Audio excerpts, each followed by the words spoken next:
Yeah, SC was picked to win the Pac-12 South. This week they chose JT Daniels as the starting quarterback, which was about the most obvious choice that pretty much any school was going to make. Any school that had to choose a new quarterback, they chose the true freshman JT Daniels. They've got a lot they've got to replace on offense. They lost Sam Darnold. They lost Deontay Burnett. They lost Ronald Jones. So their leading returning rusher is Stephen Carr, who had all of 370 yards last year and wound up missing most of spring with herniated disc surgery. He's back for fall camp, but still a lot of ground to make up. They've got some good receivers for Daniels to work with. They've got Michael Pittman. They've got Tyler Vaughns. They've got Amon-Ra St. Brown. So they've got a lot to work with. They've got to work. They need some development up front. They've got to get some work from guys like Austin Jackson to protect Daniels. So they're lacking a little bit up front, and they're certainly lacking in depth up front.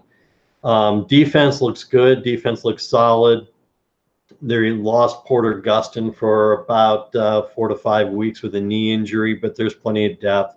Cameron Smith is back, was the leading tackler last year with 112 tackles.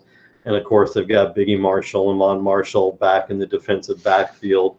So, they look like, to people who aren't they look like an obvious to win the Pac-12 South. They go through about a 3-week stretch where they're almost on cruise control because they've got Arizona State, Oregon State, and Cal in 3 consecutive weeks with 2 out of the 3 at home before they got to face UCLA and then the out-of-conference game against Notre Dame, at home to end the season. So they've got a 3-week conference schedule where, it really doesn't tax them too much.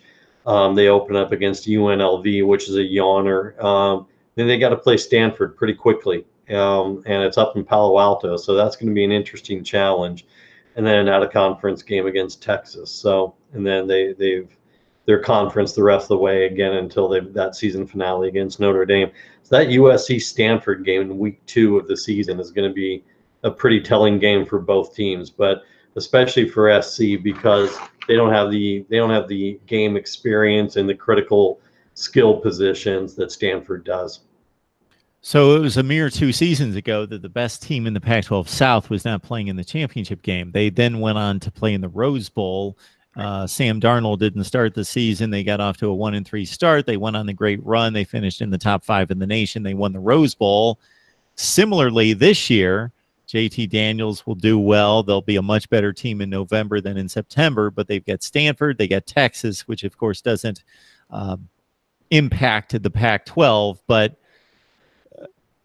similarly to Utah, this is my counterpoint coming from the other direction, is that USC has a narrow path to losing the Pac-12 South, but in fact they will, because they're going to go to Stanford and lose. They're going to go to Utah and lose, and they'll get tripped up by somebody else, maybe Shireen's beloved Wildcats or UCLA or somebody, Oregon. One of those teams is going to knock them off. That brings them down to 6-3, and that's the plan right there, Tony. Well, certainly, look, Stanford in week 2 is a tall mountain to climb, and you're looking at, again, there's a storyline with JT Daniels, and you're starting a true freshman, and there's a big story that he graduated. You see a lot of kids who are graduating, a semester early so that they can go to spring camp. This kid graduated a full year early, but there's a little bit of a misnomer with that also, because he's 19 years old. This was a kid who, he was one of those kids who was held back early on when he was young, so that when he was competing in youth football, he would be older than everybody else. His parents held him back in starting school when he was younger. So the idea that he graduated high school a year early is a little bit of a misnomer, because he's going to turn 19 in the next couple of weeks. So he's already older and physically mature than, as opposed to a lot of other college freshmen. So he's ready to take the handle. He's not a 17-year-old kid who doesn't shave yet. He's ready to go. but the game at Stanford is going to be very telling. And if you're USC and you lose that game, as you point out, Mark, you're in a pretty big hole early on in the season. Our guy Alan mentions that Tyler Vaughn should have a special season. He caught 57 last year for 5 touchdowns. Michael Pittman's the other wide receiver. They're really looking for a productive number 3 guy. They've got a couple good tight ends, and Daniel Imatorba-Bebe, one of the great names in college football, and Tyler Petit as well. Yeah, it's JT Daniels' deal. He's the guy from day one, and that's what USC fans have wanted to hear all off season, and they will see it in play with 2 difficult road games right out of the gate after that week 1, Stanford, Texas on the road. So interesting happenings there with USC and the Pac-12. So Shireen, you have the floor to talk about whatever you want, as long as the feed is okay. Pontificate about the Pac-12 or bear down in particular. Well, I have to say bear down and go Cats. So let me just get that. I haven't felt this excitement from a fan base in a long time in Tucson. And the community is all in, it seems. But, you know, there's a lot of changes in the Pac-12. And it's all like deer in the headlights. I think I saw the OSU coach on TV tonight, and they were talking about his billboard or something, but I was uncomfortable. So I'm not so worried about him. But Chip Kelly's been here before, right? So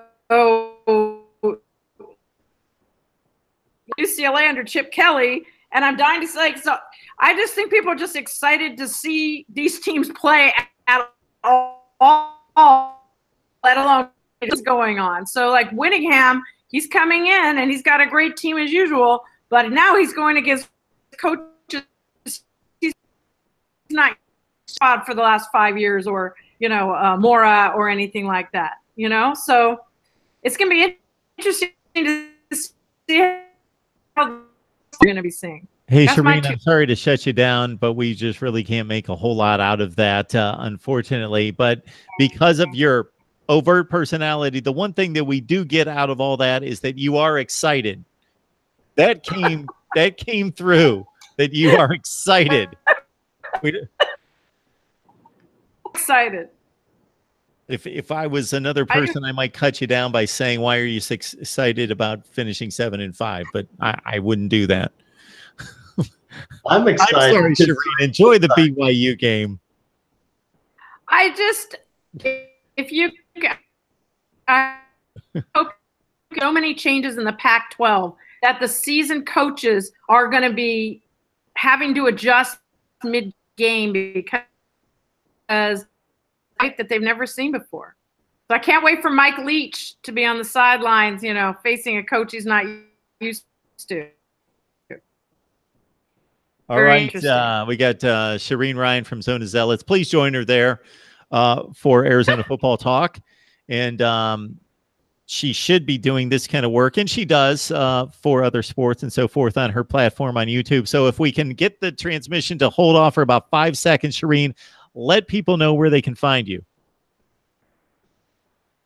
They can find me on Zona Zealots on Twitter.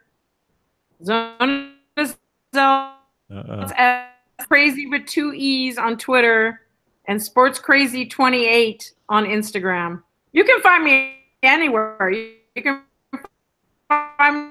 You can see all kinds of interviews that I've done over the past 3 years. Thank you, Shireen.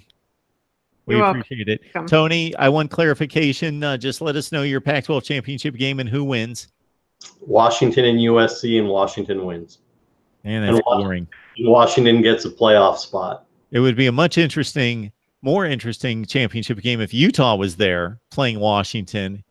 I couldn't pull the trigger on Utah actually winning the game against Washington, so I've got the Huskies winning 31-20 over Utah.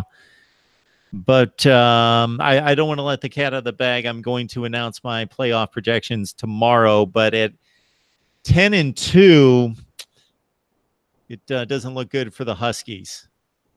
It would be unique if it were Washington and Utah. I'm not sure it would be more interesting but it would be more unique. All right, this has been our Pac-12 preview here, and I remind everyone that's watching, whether it be live right now or once this goes to tape on YouTube, that this is the voice of college football, Mark Rogers TV, and we are so excited for the 2018. Maybe not quite as excited as Shireen, but very excited for the 2018 season to kick off here, and of course, we'll be all over the action tomorrow night with Northwestern and Purdue. Sorry to name that particular team in Shireen's presence, but Purdue coming off a bowl victory against some unnamed team last season. So the Boilers are in action tomorrow night against Northwestern. That's the highlighted game on ESPN, and I'll do some instant analysis. We'll have Shireen and Tony on throughout the season. As you can see on my YouTube channel, we now have the live stream schedule right there on the banner. Of course, join our mailing list by sending your email address to MarkRogersTV@gmail. Of course, like, comment, and subscribe. And as I like to say, even if you don't like my opinion, if you believe that we're delivering quality content and analysis, please give us a like as well. All right, Tony, we appreciate you hanging out for the last 2 hours. Shireen, you are always welcome here, as you know, and you guys have a great evening. You too, Mark. Glad to do it. For everybody else, we will see you on the live chat here very soon. I will be around after the football games tomorrow night to talk up the action that we will finally see here in 2018, and we'll see you next time.